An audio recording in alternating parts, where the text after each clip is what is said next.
কোন এক সুন্দরী বধূর সুন্দর হাতে লেখা একটা প্রেমের চিঠি এনে রেখে দেব এইখানে। চিঠির বাসায় মানুষের আবেগে অপ্লুত হয়ে যাবে, তবে চিঠির ঠিকানা দেখার পর সবাই হতভম্ব হয়ে যাবে। মানুষ যখন দেখবে এই চিঠি বধূ তার স্বামীকে লিখেনি, লিখেছে তার গোপন প্রেমিককে, তখন তারা আমাদের পারিবারিক অবস্থার কথা ভালোভাবে বুঝতে পারবে। একটা তিক্ত ইতিহাস, একটা যুগের ইতিহাস, একটা জাতের ইতিহাস। ইতিহাসের প্রথম পাতায় আমি কিছু না লিখে সেখানে এক জোড়ো জুতো এনে রেখে দেব।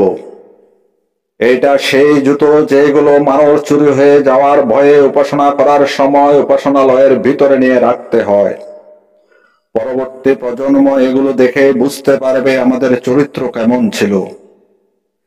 আমি গ্রামের বাজারে গিয়ে 10 জন গৃহস্থের কাছ থেকে 10 পটো দুধ কিনে এনে রেখে দেব এইখানে। আমি জানি রহস্য উদ্ঘাটনের জন্য মানুষ এগুলো রান্না করা শুরু করবে। অনেকক্ষণ রান্না করার পরও যখন এখান থেকে মালাই হবে না, দই মাখন হবে না, মানুষ তখন বুঝতে পারবে আমাদের বেচা কেনার মান কেমন ছিল, ব্যবসায়িক নৈতিকতা কেমন ছিল। বর্তমান সময়ের সবচেয়ে সুন্দর ও চাকচিক্যময় কিছু উপাসনালয়কে আমি রেখে দেব এর ভিতর। ইতিহাসের পাঠকরা যখন দেখবে উপাসনালয়গুলো সোনার উপায় মোড়ানো, আর উপাসনালয়ের সামনে বসে থাকা ভিক্ষুকদের কারো মুখে খাবার নেই, কারো গায়ে পোশাক নেই, পাঠকরা তখন আমাদের ধর্মীয় জ্ঞান এবং গোলামি দুটো সম্বন্ধে পরিষ্কার ধারণা লাভ করতে পারবে। আমি টাটকা নতুন কয়েকটা 100 টাকার নোট এনে ইতিহাস বইয়ের পাতার সাথে গেঁথে রেখে দেব। এইটা দেখে পাঠকরা প্রথমে কিছুই বুঝতে পারবে না। ভালো করে উল্টে পাল্টে দেখার পর তারা লক্ষ্য করবে যে প্রতিটি টাকার এক কোনো পোড়া। তখন তারা বুঝতে পারবে এইগুলো দিয়ে যুবকরা নেশা করত। আমি হাসপাতাল থেকে ইচ্ছে করে ফেলে দেওয়া কিছু বন, খাল, বিল, জঙ্গল থেকে ফেলে দেওয়া নবজাতকের কিছু রক্ত, মাংস, হাড় এনে রেখে দেব এইখানে। বইয়ের পাতা খুলতে ওরা কান্না শুরু করে দেবে। ওরা চিৎকার করে বলবে, আমরা নির্দোষ ছিলাম, আমাদেরকে অন্যায়ভাবে হত্যা করেছিল ওরা। ওদের কথা শুনে জ্ঞানে মূর্খ সবাই আমাদের বর্বরতা সম্বন্ধে অনুমান করতে পারবে। বন্দি সহ আস্ত একটা জেলখানা এনে আমি রেখে দেব এর ভিতর। মানুষেরা যখন দেখবে এর ভিতর কোনো অপরাধী নেই, আছে শুধু রাজনীতির প্রতিহিংসার শিকার এবং ক্ষমতাসীনদের চক্রান্তের শিকার কিছু নিরপরাধ মানুষ, তখন বুঝতে পারবে আমাদের রাজনৈতিক অবস্থা এবং বিচার ব্যবস্থা কেমন ছিল। কোন এক সুন্দরী বধূর সুন্দর হাতে লেখা একটা প্রেমের চিঠি এনে রেখে দেব এইখানে। চিঠির বাসায় মানুষের আবেগে অপ্লুত হয়ে যাবে, তবে চিঠির ঠিকানা দেখার পর সবাই হতভম্ব হয়ে যাবে।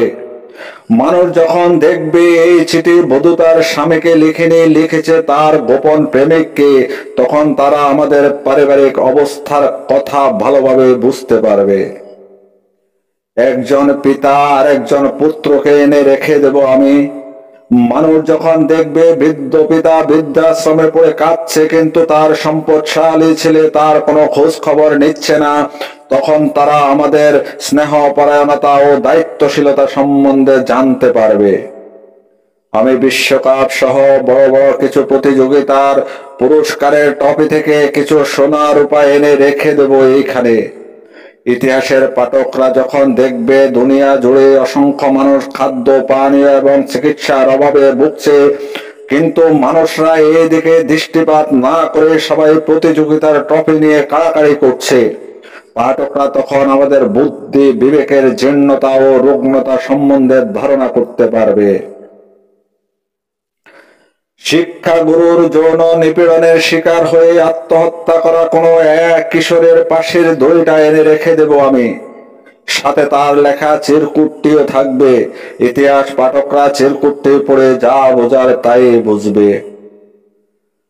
রাস্তার ধারে পড়ে থাকা মা হয়ে যাওয়া পাগলিটাকেও আমি আনবো। ইতিহাস পাঠক পাগলের পেটে থাকা বাচ্চার বাবার সন্ধান না পেয়ে বুঝতে পারবে সেই যুগে নারীর ইজ্জত কতটা নিরাপদ ছিল। সর্বশেষ পাতায় আমি আমার কলমটা রেখে দেব। মানুষেরা কলমটি হাতে নেওয়ার পর যখন এটার মধ্য থেকে কালি না পড়ে চোখের পানি পড়বে, রক্ত পড়বে, তখন তারা বুঝতে পারবে সেই যুগে সত্য কথা বলার কলম এবং কবি কোনোটাই নিরাপদ ছিল না।